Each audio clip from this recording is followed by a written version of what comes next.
Salute.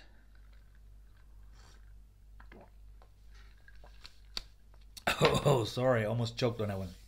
Hey guys, Cowboy Crunk coming to you live from Kabul, Afghanistan. Really quick, I just wanted to say thank you guys so much for liking, subscribing, and joining the channel, and hitting the notification button. I've noticed the channel has really grown about 40% in the last few days.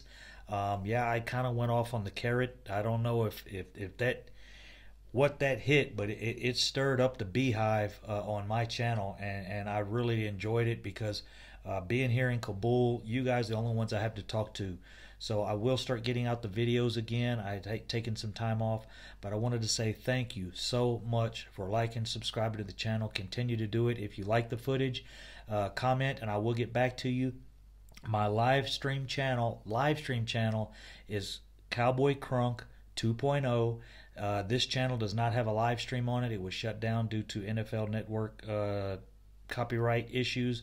I'll have that back up in January. But if you want to enjoy the show on live stream during the games, Cowboy Crunk 2.0, thank you so much. Subscribe to both channels and you'll have the good content, and you'll have Cowboy Crunk rolling, and you'll have footage from Afghanistan. Thank you guys. What's up guys? How we doing? Cowboy Crunk coming to you from Kabul, Afghanistan.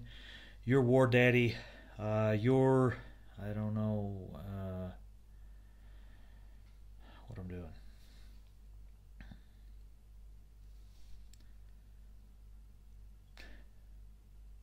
What's up guys? How you doing? Cowboy Crunk, your war daddy, coming to you live from Kabul, Afghanistan.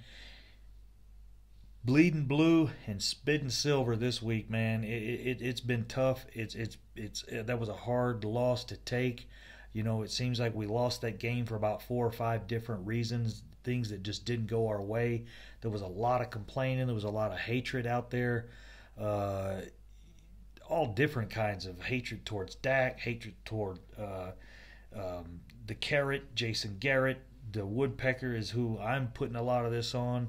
I don't know if it's Lenehan not giving Dak plays, or Dak not being able to perform the plays Lenehan's giving him, or they're having to give him a minimized playbook with no aggressiveness in it. I don't know what's going on. None of us do, but evidently, what it looks like with them pulling Amari Cooper in is it they think it has something to do with the lack of receiver, like a strong number one type receiver. I hope Amari Cooper can do that for us.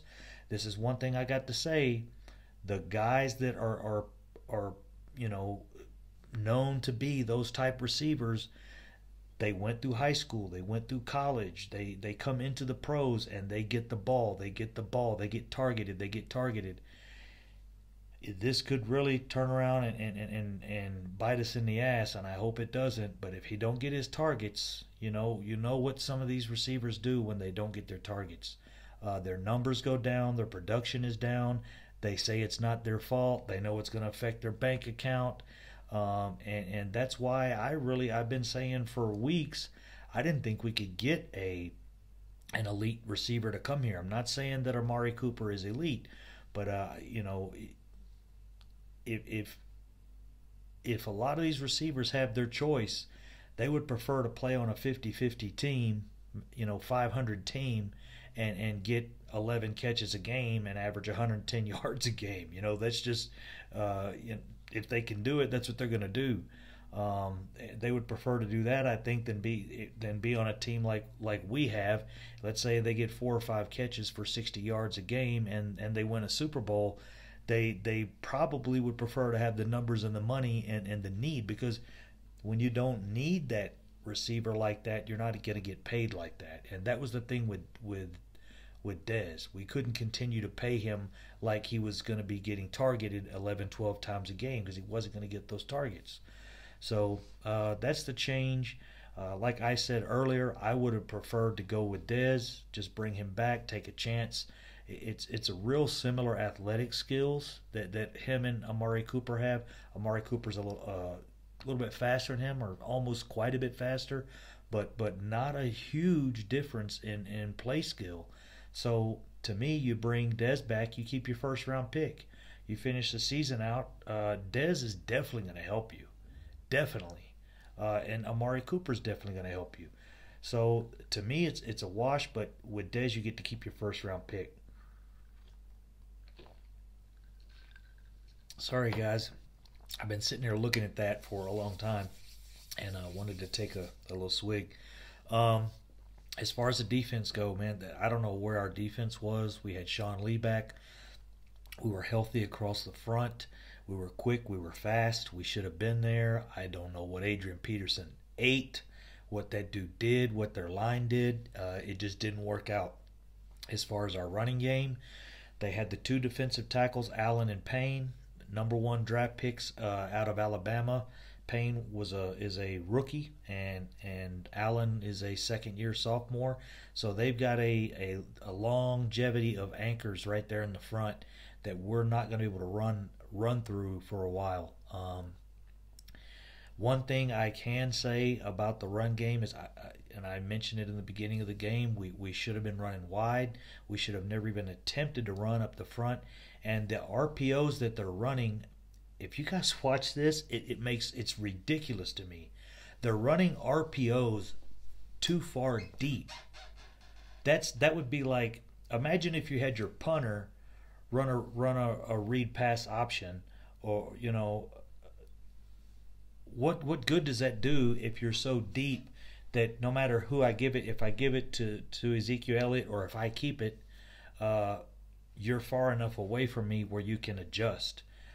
We're not walking it into the line, and it's weird to me. I watch other teams do it, and Dak will hold it in there, or the quarterback will hold it in the running back's carrying motion for a couple steps and then pull it out. And right when they get to the line, we're doing that 3-4 yards deep. So I don't think that what we're doing is affecting the line, the defensive line or the linebackers like the way some other teams are running it. It looks like we're running it a little different. So if you could imagine the punter doing it, you'd be like, what is that dude doing? 12 yards from the line of scrimmage, trying to do a fake handoff when we're 12 yards away. Well, it's the same relatively the same thing when you're 5 yards away. You've got to get that thing up in the defensive line, the defensive end's face, or in the linebacker's face, or the D tackle, whoever you're trying to pull. So that's something they need to look into, I think. But then again, that's something that they've been running all year, and at times it does work. So as far as Dak goes, I think a lot of the problem is it does fall on the line. We don't realize how much just a half of a second makes. Giving him a half second more per play is really, really a lot. We've got to give him time to let the receivers get down the field a little bit. We can't throw deep. Everybody's talking about throw deep, and I've been saying it myself. But once you start watching this line, you're like, he's not getting enough time to let the receivers get 10 yards off the line of scrimmage. Everything's having to go quick. And it's not one guy getting beat every play. It's every 4 plays, one of the guys is getting beat, and there's 4 or 5 linemen up there. So that means pretty much every play, either one of the tackles is getting in, or one of the ends, or a linebacker, or every play it's somebody. And Dak's just not getting the time he was getting in 2016 or even in 2017, I think.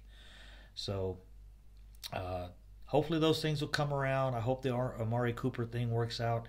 He's got to get outside. He's got to stretch the field, but we've got to give Dak enough time to take a look at these guys. So on the last drive, that's what we pulled up here. I just did want to go over that real quick. On the last couple drives, Dak did do a great job. I got his numbers here. I didn't do the yards, but I know he had like almost 80 yards in the fourth quarter passing, and that was on those 2 drives, which is 8 times 4.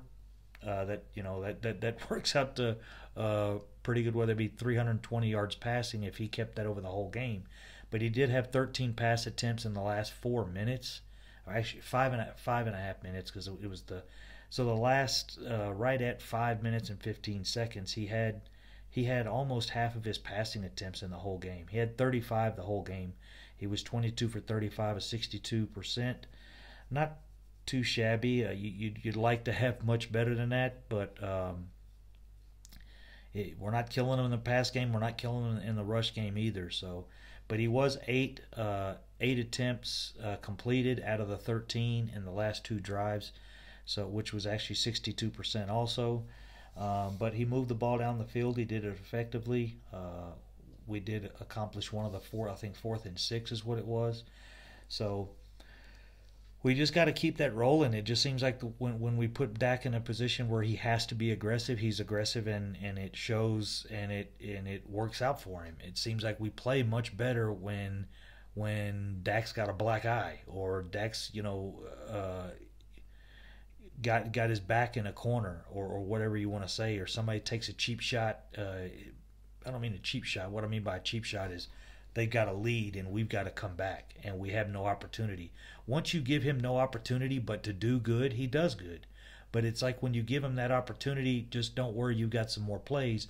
Don't worry, we can, if you don't do it on this series, we can do it on the next series. And I don't know if that comes from Jason Garrett's mentality or just Dak is really calm, and he's so calm and relaxed that he don't get fired up till the end of the game. So I did want to go over the schedules real quick for Dallas and for Washington. It seems like we're the 2 teams that are in it. Of course, Philly could, they're easily in it as well. But I kind of kept Philly out of it, and the reason was, why did that just open? That's not what I wanted. Okay. I don't know how to close this. Okay. So let me go to the schedules over here, and I'll just leave that thing staying up there. This is the Washington schedule.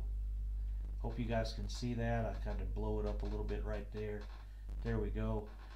They have New York. They have Atlanta, Tampa, Houston. At Dallas. The next game is at our house. At Philadelphia, excuse me. New York again. That's in New York. They've got at Jacksonville, at Tennessee, and then they've got a home game with Philly. So their schedule, this is Washington's schedule, is relatively, I don't know, it's like an even kill schedule. You don't see anybody that stands out. We've got one game that stands out, and that's the New Orleans game.